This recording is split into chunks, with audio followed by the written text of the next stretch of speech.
బాబాయ్ నమస్తే. ఏం పేరు నీ పేరు? లక్ష్మణ్ అండి. లక్ష్మణ్. కుత్బుల్లాపూర్ అండి. కుత్బుల్లాపూర్ ఇక్కడ. ఇది ఏ ఏరియా వస్తుంది? ఇది కుత్బుల్లాపూర్. కుత్బుల్లాపూర్ కింద కుత్బుల్లాపూర్. ఏం లేదండి, అంటే సర్వే చేస్తున్నాము. ఇప్పుడు మళ్ళీ జిహెచ్ఎంసీ ఎన్నికలు వస్తున్నాయి కదా, greater Hyderabad municipal corporation elections.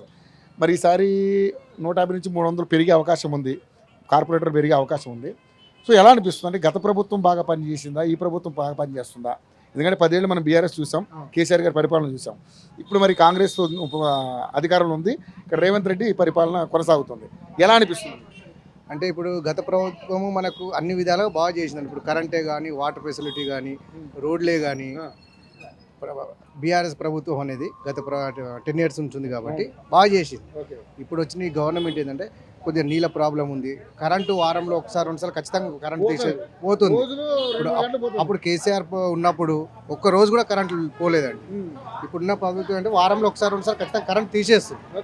అంటే కరెంటు పైనుంచి వస్తుందో లేదు సంబంధం లేదు, మనకైతే ఇబ్బంది అవుతుంది. మిడిల్ క్లాస్లో కొంచెం వాటర్ కూడా కొద్దిగా తగ్గింది, వాటర్ రావడం లేదు.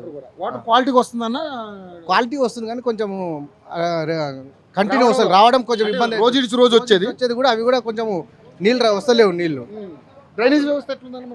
డ్రైనేజ్ పర్లేదు, 1-2 బస్సులో తప్ప మిగతా డ్రైనేజ్ అయితే ఓకే, ప్రాబ్లం ఏం లేదు, బాగానే ఉంది, అంతా బాగానే ఉంది. సో మరి ఎట్లా మీ ఎమ్మెల్యే గారి పనితీరు ఎట్లా అనిపిస్తుంది? ఎమ్మెల్యే గారు మంచి ఎమ్మెల్యే, ఏట్రిక్ ఎమ్మెల్యే. మా ఊరు మేమందరం ఆడుకున్న వాళ్ళు, మేమంతా మేమంతా ఒకటే. మాకంటే 2 years 3 years పెద్ద ఉంటాడు ఏకన్నా, అంతే. మేమంతా ఆడుకున్న వాళ్ళమే. మంచి వ్యక్తి, మంచి. అంటే ప్రభుత్వం అంటే బీఆర్ఎస్ లేదు కదా, పనులు మనం ఎప్పుడు పోయినా ఇప్పుడు ఊరు నుంచి, మన ఊరు నుంచి ఇక్కడ నుంచి కుత్బుల్లాపూర్ నుంచి ఎవరు వెళ్ళినా మంచిగా సానుకూలంగా మాట్లాడుతాడు, ఏది ఉన్నా కానీ చేస్తాడు, అలా ఏం లేదు. సో మరి ఇక్కడ మరి ఈసారి జిహెచ్ఎంసీ ఎన్నికలు వస్తున్నాయి కాబట్టి ఇక్కడ 5 పార్టీలు పోటీ పడుతున్నాయి, బీఆర్ఎస్, కాంగ్రెస్, బీజేపీ. ఈ ప్రధానంగా ఉన్నాయి. పవన్ కళ్యాణ్ పార్టీ అని జనసేన వస్తుంది, అదేవిధంగా కవిత టీఆర్ఎస్ పార్టీ పెట్టింది. కవిత అయితే ఏం లేదండి, కవిత ఇక్కడ ఏం ఉండదు. కానీ ఇప్పుడు మన జనసేన కూడా ఆయన హీరోగా మట్టుకే చూస్తారు. ఇక్కడ పార్టీ పరంగా ఇంత పెడతాడా పెట్టదా అనేది కూడా డౌటే. ఇప్పుడు మనకు పోటీ చేస్తాడా లేదనేది చాలా కష్టము. ఆయన హీరో పరంగా అందరు ఇష్టపడతారు, పొలిటికల్గా అయితే కాదు.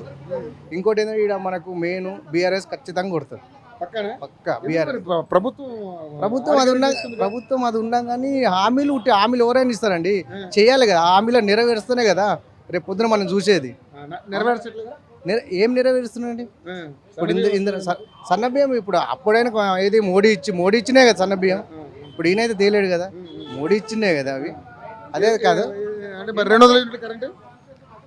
ఇప్పుడు కరెంటు విషయంలో అయితే నీకు చిన్నపిల్లలు ఉంటారు, ముసలోళ్ళు ఉంటారు, వారంలో 1 రోజు 2 రోజులు తీస్తుంటే ఇబ్బంది అవుతుంది. ఇంకా ఎండాకాలం మొన్న రీసెంట్ లాస్ట్ మంత్ అయితే చాలా సార్లు తీసేసారు. 24 గంటల కరెంట్ అయితే రావట్లేదు, కానీ 200 యూనిట్లు ఫ్రీ వస్తుంది.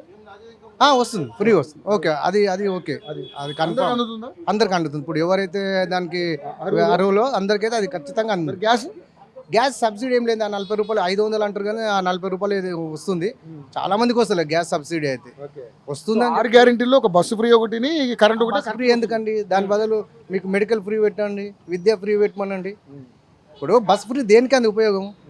ఇప్పుడు పని బాట లేని ఇప్పుడు ఆడవాళ్ళు ఏం చేస్తారు? బస్ ఎక్కుతారు, నడుపుపోదాం, వేములవాడ పోదాం అంటారు, యాదగిరిగుట్ట పోదామని పోతు చెప్తున్నా. వాళ్ళు ఉట్టే టైం పాస్ కోసం కూడా కూరగాయలు కొని కూడా సికింద్రాబాద్ పోతారండి. ఇప్పుడు మగవాళ్ళు పైసలు పెట్టి ఉన్నోళ్ళు వాళ్ళు సీట్ లేక నిలబడాల్సింది, ఆడవాళ్ళు బస్ ఛార్జీలు పెంచారు. దానివల్ల ఏం ఉపయోగం ఉంది మనకు? ఇప్పుడు అదే లేకుంటే ఇప్పుడు మీరు విద్య పెట్టండి ఫ్రీగా, లేని వాళ్ళకు లేకపోతే హాస్పిటల్ పెట్టండి, ఫ్రీగా మెడిసిన్స్ ఇవ్వండి, చిన్న వాటికి పెద్ద వాటికి కాదు, దానికి ఉపయోగం ఉంది. నువ్వు బస్ ఫ్రీ పెడితే ఎందుకు? మాకు ఏం ఫ్రీ వద్దు, విద్య ఒకటి పెట్టండి, వైద్యం ఒకటి పెట్టండి చాలు. ఎవరైనా మిడిల్ క్లాస్ హై క్లాస్ వరకు అదే కోరుతారు, అంతే కదండి. ఇప్పుడు నువ్వు బస్ ఫ్రీ పెడితే దానివల్ల ఏం ఉపయోగం? నువ్వు అక్కడ ఫ్రీ పెట్టినావు, మాకు డబల్ చేస్తున్నావు ఛార్జీలు. ఇప్పుడు దానివల్ల ఏంది మరి? మళ్ళీ ఒక 6 నెలలు కానీ మళ్ళీ టికెట్ ఛార్జీలు అంటావు, ఆ ఛార్జీలు అంటున్నావు, దేనికి ఉపయోగం పడతాయి? అది.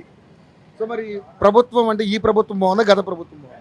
గత ప్రభుత్వం 100% అండి, 100%. అది అవినీతి అనేది మాట్లాడుతున్నారు అంటారండి. ఇప్పుడు ఆపోజిట్ వాళ్ళు ఇప్పుడు నరేంద్ర మోడీని కూడా అంటారు, 100 మందిలో 100 మంది మెచ్చుకోరు కదండి. ఇప్పుడు ఏ ప్రభుత్వమైనా అపోజిషన్ ఉంటుంది, సానుకూలంగా ఉంటుంది.